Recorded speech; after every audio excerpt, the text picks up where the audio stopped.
Students, I am Subhash Chandra and I teach you the subject Financial Analysis for Management। तो पूरा वैसे तो syllabus हमने complete कर लिया था इन द क्लासरूम, लेकिन यूनिट नंबर 5 का एक लास्ट जो टॉपिक था हमारा, उस टॉपिक का नाम था बजटरी कंट्रोल। वो हमारा टॉपिक जो था रह गया था, तो उसके लिए मैंने आपके ग्रुप में जो है नोट्स प्रोवाइड करा दिए हैं। आप प्लीज़ वहाँ से उनको रेफर करके उसको कंप्लीट कर लेना, ठीक है ना। आज का जो वीडियो बनाने का हमारा ऑब्जेक्टिव है वो है हमारा जो प्रीवियस ईयर का पेपर है हमारा, जो 2019 में आया था फाइनेंशियल एनालिसिस फॉर मैनेजमेंट का, उसको रिव्यू करेंगे और समझेंगे कि बेसिकली जो सबसे ज़्यादा इम्पोर्टेंट है वो क्या है पेपर के अंदर। तो इसको रिव्यू करने के बाद जो मैंने एनालाइज किया है, एनालिसिस किया है, वो ये है कि यहाँ पे जो है फंड फ्लो स्टेटमेंट जो है एक ऐसा न्यूमेरिकल है जो लगभग हर साल रिपीट ही होता है, ठीक है ना। अब जैसे कि यहाँ देखने से पता चल रहा है हमको कि यहाँ पे ये जो है, ठीक, ये देखिए, ये भी एक न्यूमेरिकल जो है आया है लास्ट ईयर 2019 में। अब देखो, इस तरीके के क्वेश्चन को डील करना बहुत ही जो होता है इजी होता है, बशर्ते आपका जो कॉन्सेप्ट है वो क्लियर होना चाहिए, ठीक है ना। तो इस तरीके का ये आया था। अच्छा, 10 मार्क्स का ये आया है, तो एक बार इसको पढ़ लेते हैं कि बेसिकली पेपर में किस तरीके से जो है आ सकता है, राइट। अब देखिए, यहाँ लिखा है the balance sheet of Aastha limited as on March 31 17-18 का डेट दे रखा है। एक्चुअली बैलेंस शीट यहाँ पे हमें गिवन है, ठीक है ना, जिसमें 17 और 18 का जो है हमारे पास जो है एसेट्स दे रखी हैं यहाँ से यहाँ तक की, और लाइबिलिटीज दे रखी हैं, ठीक है। और उसके अलावा जो है हमें एडिशनल इन्फॉर्मेशन दे रखी होती है। और जैसे कि यहाँ पे एडिशनल इन्फॉर्मेशन देखते हैं हम, क्या है ये देखिए, यहाँ पे ये लिख रखा है, फर्स्ट दे रखा है ₹25,000 डिप्रिसिएशन हैज बीन चार्ज, मतलब प्लांट और मशीनरी पे जो डिप्रिसिएशन लगाया गया है। और सेकंड में दे रखा है मशीनरी को सोल्ड किया गया कितने में, 4,000 में, ठीक है। इस तरह की कुछ एडिशनल इन्फॉर्मेशन होती है। तो ये जो न्यूमेरिकल होता है, इसको करने के लिए हमें सबसे पहले समझना पड़ेगा कि बेसिकली ये जो फंड होता है इसका मीनिंग होता है क्या है, ठीक है। फंड फ्लो स्टेटमेंट का मीनिंग क्या होता है, ठीक है। और इस तरीके के जो न्यूमेरिकल होते हैं उसको किस तरीके से किया जाता है, राइट। तो इसको समझने के लिए मेरे पास से जो नोट्स हैं, उन नोट्स के द्वारा हम इसको समझने की कोशिश करेंगे, ठीक है ना। ओके, सो स्टूडेंट्स, यहाँ पे हम देखेंगे, यहाँ पे हमारे पास जो लिखा है, ये देखिए लिखा है मीनिंग ऑफ फंड। अब देखिए, दो चीज़ें होती हैं, ठीक है ना। अब दो चीज़ें होती हैं, दो का मतलब है, एक तो यहाँ पे होता है कैश, क्या है, कैश, और एक होता है फंड, राइट। अब देखो, ये जो फंड है ना, ये एक ब्रॉड टर्म होती है। ये क्या होती है, एक ब्रॉड टर्म होती है एज कम्पेयर टू कैश, ठीक है। कैश में केवल और केवल हम जो है तीन चीजें कंसिडर करते हैं। वो तीन चीजें कौन कौन सी होती हैं, तो कैश इन हैंड, मतलब कंपनीज के पास या ऑर्गेनाइजेशन के पास हाथ में कितना पैसा है। और सेकंड होता है cash at the bank, bank में कितना पैसा पड़ा है।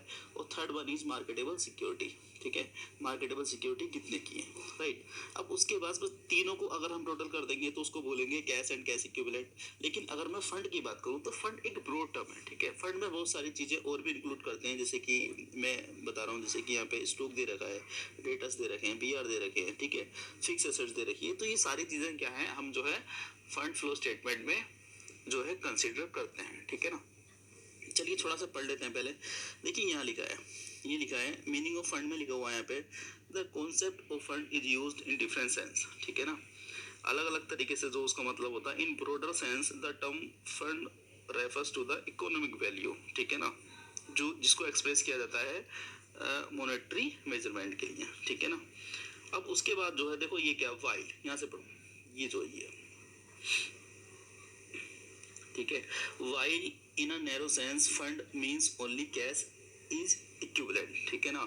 नैरो सेंस में कह रहे हैं कि उसका जो मतलब होता है वो कैश एंड कैश इक्विवेलेंट है। तो इसको कंसीडर करने के लिए जो हम बनाते हैं वो बनाते हैं कैश फ्लो स्टेटमेंट। क्या बनाते हैं, कैश फ्लो स्टेटमेंट, ठीक है ना। लेकिन हम यहाँ पे समझेंगे फंड फ्लो स्टेटमेंट, ठीक। अब देखो, फंड फ्लो स्टेटमेंट बनाने के लिए हमें करना क्या होता है, फंड फ्लो स्टेटमेंट बनाने के लिए हमें दो स्टेटमेंट एक्चुअली बनाने होते हैं। कितने स्टेटमेंट, दो। और पहले स्टेटमेंट का जो नाम है उसका नाम है हमारा schedule of change in working capital. ये देखिए, ये इसका जो है फॉर्मेट दे रखा है, ठीक है, यहाँ लिख रखा है स्टेटमेंट और schedule of change in working capital. अब पहले इसको करने के लिए पहले तो इसका फॉर्मेट समझना पड़ेगा, ठीक है। ये पर्टिकुलर का कॉलम होता है प्रीवियस ईयर और करंट ईयर, ठीक है। इसका मतलब है जैसे कि अभी हमने देखा उसमें 17 और 18 दे रखा था, ठीक है, जो प्रीवियस ईयर का पेपर है उसमें। तो अब हो सकता है अब जो पेपर आया उसमें 18 और 19 करके दे दे, तो प्रीवियस ईयर में क्या हो जाएगा हमारा, प्रीवियस ईयर में हो जाएगा 18 और करंट ईयर में हो जाएगा हमारा 19, ठीक है। उसके बाद वर्किंग कैपिटल में इंक्रीज और डिक्रीज दोनों दे रखा है। तो करंट एसेट्स को हम समझते हैं कि करंट एसेट्स जो है बेसिकली इसमें क्या क्या आता है और कैसे इसको लिखते हैं, राइट। करंट एसेट्स में हम देखेंगे यहाँ पे जैसे कि स्टॉक है, डेटर्स है, ठीक है। अब डेटर्स क्या होता है, देखो डेटर्स का मतलब होता है जब भी कोई ऑर्गेनाइजेशन या कोई कंपनी जो होती है ना, अपना जो सेल्स होती है अपनी वो क्रेडिट में कर देती है, उधार में कर देती है, और कस्टमर से जो पैसा लेती है ना कुछ टाइम के बाद लेती है, तो उन कस्टमर्स को बोलते हैं हम डेटर्स, ठीक है, जिनको उधार सेल किया है कंपनी ने और उनसे पैसा लेना है, ठीक। अब उसके बाद बीआर का मतलब होता है जिनसे बिल्स के द्वारा पैसे लेना है, कैसे बता ही दिया मैंने आपको क्या होता है, प्रीपेड एक्सपेंसेस, और एक होता है आउटस्टैंडिंग एक्सपेंसेस, ठीक है। ये दोनों अलग अलग टर्म है। प्रीपेड एक्सपेंसेस जो आता है करंट एसेट्स में आता है, जबकि जो आउटस्टैंडिंग एक्सपेंसेस होता है वो हमारा करंट लायबिलिटीज का पार्ट है। अब इसको समझते हैं, देखो इसको समझने के लिए मैं एक एग्जांपल लेता हूँ। जैसे कि मान लो आपके पास प्रीपेड सिम है, राइट। अब प्रीपेड सिम है, आप उसको चला रहे हो, अब बात करते करते उसका बैलेंस खत्म हो गया। अगर बैलेंस खत्म हो गया तो आप क्या करोगे, आपकी बात कॉल कट जाएगी, ठीक है ना।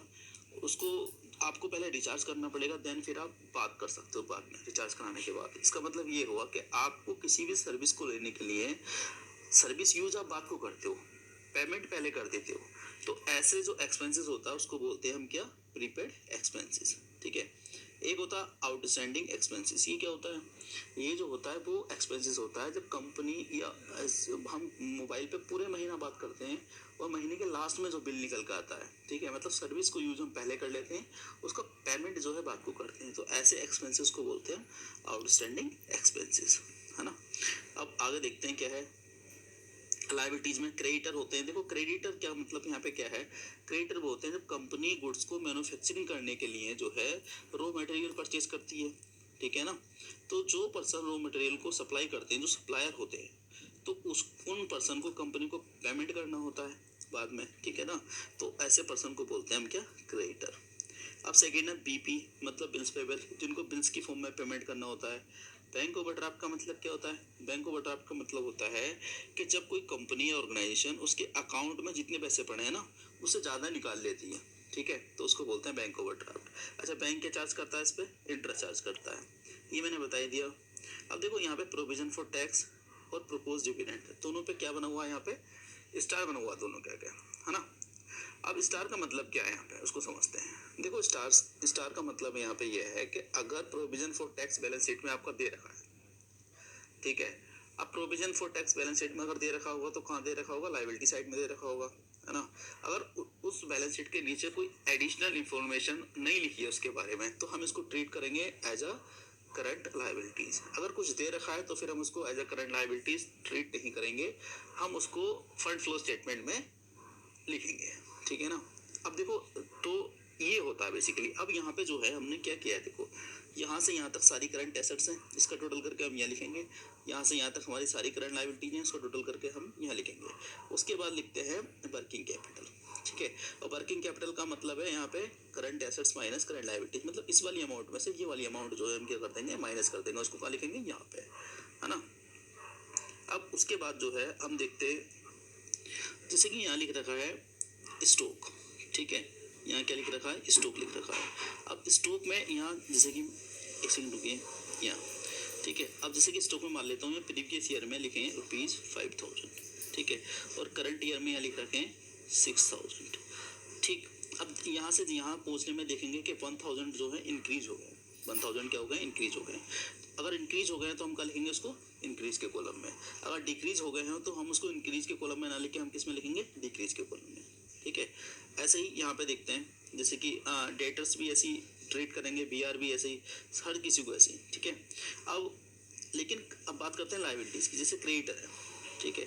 अब क्रेडिटर जैसे कि यहाँ मैं कहता हूँ जो क्रेडिटर की अमाउंट है वो है, यहाँ पे लिख लेते हैं 10,000, ठीक है। यहाँ लिख लेते हैं कितना, 10,000, और यहाँ लिख लेते हैं 12,000। अब देखो यहाँ पे हो क्या रहा है, यहाँ पे 2,000 से जो है, 2,000 से जो है हमारे जो क्रेडिटर है वो क्या हो गए, इनहेंस हो गए, है ना। लेकिन पता है उसको हम लिखेंगे कहाँ, हम लेकिन बड़े हैं, लेकिन हम उसको लिखेंगे डिक्रीज के कॉलम में। किस में लिखेंगे, डिक्रीज में, इंक्रीज में नहीं लिखेंगे। ऐसा क्यों करते हैं, ऐसा इसलिए करते हैं क्योंकि देखो हो क्या रहा है, कंपनी को लास्ट ईयर कितने पेमेंट करना था, 10,000, अब कितना करना, 12,000, 2,000 रुपये ज़्यादा पेमेंट करना है कंपनी को। इट मीन्स कि कंपनी को जो है 2,000 का लॉस है, मतलब उसके पास से फंड चला जाएगा, पैसा चला जाएगा, इसका मतलब जो है फंड में क्या हो जाएगा, वो कमी आ जाएगी, वो डिक्रीज हो जाएगा। ठीक है, ये बेसिकली क्या होता है, इसका कॉन्सेप्ट होता है। चलो और अच्छी तरीके से समझने के लिए इसका एक न्यूमेरिकल दे रखा है इसी के नीचे, ये इलस्ट्रेशन नंबर 1 है, इसके द्वारा समझते हैं कि बेसिकली इसको हम कैसे सोल्व करेंगे। ठीक है, अब देखो इसको पढ़ लेते हैं, इलस्ट्रेशन नंबर 1, एक सेकंड के, ये इलस्ट्रेशन नंबर 1 लिखा, following are summarise balance sheet of A limited as on 31 December 10/11, 2 year का डेटा दे रखा है, बैलेंस शीट दे रखी है। ठीक है, अब बैलेंस शीट में देखो यहाँ एसेट साइड दे रखा है, उसमें कैश दे रखा है, तो कैश हमारी जो है करंट एसेट्स होती है। ठीक है, कैश जो होती है हमारी क्या होती है, करंट एसेट्स होती है। कैश के बाद यहाँ दे रखा है डेटर। ठीक है, यहाँ दे रखा है क्या, डेटर। डेटर भी हमारी करंट एसेट्स होती है, स्टॉक भी हमारी क्या होती है, करंट एसेट्स होती है। लेकिन अगर मैं लैंड की बात करूँ ना, तो लैंड हमारी करंट एसेट्स नहीं होती है, लैंड होती है हमारी फिक्स्ड एसेट्स। तो फिक्स एसेट्स को जो हम देखो, जो fund schedule of change in working capital बना रहे हैं हम, इसमें केवल हम करंट एसेट्स और करंट लायबिलिटीज को लिखते हैं, उसके अलावा अगर बैलेंस शीट में कुछ है तो हम उसको फिर नहीं लिखते हैं। ठीक है, अब आते हैं यहाँ पे, देखिए यहाँ दे रखा शेयर कैपिटल। ठीक है, तो शेयर कैपिटल भी जो है करंट लायबिलिटीज नहीं होती है, तो उसको भी क्या करेंगे, हम छोड़ देंगे। क्रेडिटर हमारी करंट लायबिलिटी होती है, इसको ले लेंगे। और क्या है यहाँ पे, रिटेन अर्निंग, रिटेन अर्निंग हमारी करंट लायबिलिटीज नहीं होती है, तो उसको भी क्या करेंगे, छोड़ देंगे हम। ठीक है, अब देखिए किस तरीके से करना है क्वेश्चन। यहाँ पे हमने क्या करा, इसका फॉर्मेट है, देखो उसका फॉर्मेट कुछ इस तरीके से दे रखा है, तो मैं आपको रिकमेंड करूंगा कि आप इस तरीके से ना बनाओ। ठीक है ना, आप जो है यहाँ जैसे कि ये दे रखा ना, इस तरीके से बनाओ, थोड़ा ये यहाँ पे ना, ये इस तरीके से थोड़ा इसको सही से लिख के बनाओ आप। ठीक है, ताकि जो इम्प्रेसिव ज़्यादा लगे वो, राइट। अब देखो यहाँ पे है क्या, यहाँ पे सबसे पहले क्या किया है इन्होंने, करंट एसेट्स लिख लिया। करंट एसेट्स में कैश की अमाउंट लिखी है इन्होंने, यहाँ कितना 60,000, और यहाँ पे कितना 94,000। तो देखो देखने से लग रहा है 60 से 94, इसका मतलब क्या हो गया, इंक्रीज हो गया। तो इंक्रीज हुआ तो हम किस में लिखेंगे, इंक्रीज वाले कॉलम में ही लिखेंगे। ठीक है, और जो डिफरेंस है वो लिखेंगे, और डिफरेंस कितने का, यहाँ पे 34,000 का। डेटर की बात करते हैं, डेटर 240 के 230 के, 10,000 से क्या होगा, डिक्रीज होगा, तो डिक्रीज के कॉलम में लिखेंगे। स्टॉक की बात करते हैं, कितना 160 180, 20,000 से इंक्रीज हो गए, तो इंक्रीज के कॉलम में हम उसको क्या करेंगे, लिख देंगे, राइट। उसके बाद देखते हैं हम यहाँ पे करंट लायबिलिटीज है। ठीक है, करंट लायबिलिटीज में क्रेडिटर है, क्रेडिट यहाँ पे जो लायबिलिटीज में होता है क्या होता है, अपोजिट होता है। जैसे कि देखते हैं क्रेडिटर की अमाउंट क्या दे रखी है। ठीक है, शेयर कैपिटल भी करंट लायबिलिटीज नहीं है, ये भी नहीं है, बचा क्या हमारा एक ही केवल। ठीक है, तो यहाँ लिखेंगे 1,40,000 और 19,000 90,000। ठीक है, 90,000। अब देखो यहाँ पे है क्या, 50,000 से देखने में लग रहा है क्या हो गया, डिक्रीज हो गया। 1,40,000 से 90 पे पहुंच गए हम लोग, तो क्या हो गया, 50 का क्या हो गया, डिक्रीज हो गया। लेकिन देखो हमने लिखा कहाँ है, इंक्रीज में लिखा है। ठीक है, क्यों लिखा है वो मैंने ऊपर बता दिया आपको। तो अब हम क्या करेंगे, यहाँ पे देखो हमने क्या किया, यहाँ पे इसका टोटल कर लिया। ठीक है, इन तीनों का टोटल दो करा हमने, वो यहाँ लिख दिया, और इसका टोटल ये लिख दिया। अब नेक्स्ट देखो यहाँ पे हमने क्या लिखा, A minus B working capital, current assets minus current liability. इस वाले टोटल में से हमने जो है ये वाला टोटल घटा दिया, तो बचा कितना, 3,20,000। ठीक है, ऐसे ही हम यहाँ पे करेंगे, तो यहाँ बचेगा कितना, 4,14,000। अब देखते हैं यहाँ पे देखो 3,20,000 से, यहाँ देखिए 3,20,000 से कितना हो गया, 4,14,000। तो देखने से क्या लग रहा है, ठीक है, देखने से लग रहा है कि ये इंक्रीज हो गया। क्या हो गया, ये इंक्रीज हो गया। ठीक है, तो अब जो है इंक्रीज हो गया, तो लिखेंगे नेट इंक्रीज, यहाँ देखिए लिखा net increase in working capital. लेकिन लिखेंगे हम कौन से कॉलम में, डिक्रीज के कॉलम में लिखेंगे। ठीक है, इसके पीछे का क्या कॉन्सेप्ट है मैं समझाता हूँ। देखिए वर्किंग कैपिटल का फॉर्मूला होता है हमारा, एक सेकंड रुकिए, वर्किंग कैपिटल का फॉर्मूला जो होता है वो होता है current assets minus current liabilities. अब मैं कहता हूँ कि करंट एसेट्स जो है आपकी वो 100 की है, 100 की। ठीक है, और जो करंट लायबिलिटीज है वो है आपकी 60 की। तो देखिए जो बच के आएगा वो 40। अब ये 40 है क्या, ये करंट एसेट्स में तो निकल के आया है ये, तो ये भी क्या है, करंट एसेट्स ही है। ठीक है, तो अब करंट एसेट्स है मतलब एसेट्स है, एसेट्स का मतलब है अगर एसेट्स हमारी बढ़ेगी ना, देखो एसेट्स हमारी बढ़ रही है, इसका मतलब ये हुआ कि एसेट्स अगर हमारी बढ़ रही है तो हमने कुछ ना कुछ जो है क्या किया होगा, परचेज किया होगा, तभी तो एसेट्स बढ़ी है। अब परचेज किया होगा इसलिए एसेट बढ़ी है, और हमारे फर्म के पास से जो है क्या गया होगा, पैसा भी गया होगा, पैसा जो है क्या हुआ होगा, डिक्रीज होगा, इसलिए हमने क्या करा है, इसको डिक्रीज के कॉलम में लिखा है। ठीक है ना। अब जो डिफरेंस है उसको देखो हमने यहाँ लिख दिया, जहाँ कम होता है बेसिकली वहाँ लिख देते हैं, ठीक है। उसका टोटल, इन दोनों का टोटल बराबर और इन दोनों का टोटल क्या होता है, बराबर होता है दोनों कॉलम का। अगर दोनों टोटल का कॉलम बराबर आया इट मीन्स हमने क्वेश्चन जो है क्या किया है, ठीक किया है, वरना कहीं ना कहीं हमने क्या मिस्टेक कर दी है, ठीक है। तो आज की वीडियो में हमने देखा कि हम शेड्यूल या फिर statement of change in working capital का कैसे बनाते हैं, ठीक है ना। नेक्स्ट क्लास में हम समझेंगे कि हम इसका जो फंड फ्लो स्टेटमेंट है उसको कैसे बनाते हैं, या इसके और जो कॉन्सेप्ट है बच्चों के वो समझेंगे, ठीक है ना। तो अब ये उम्मीद करता हूँ ये वीडियो आपके समझ में आ गई होगी, ठीक है। बाकी हम नेक्स्ट क्लास में मिलते हैं। Thank you very much.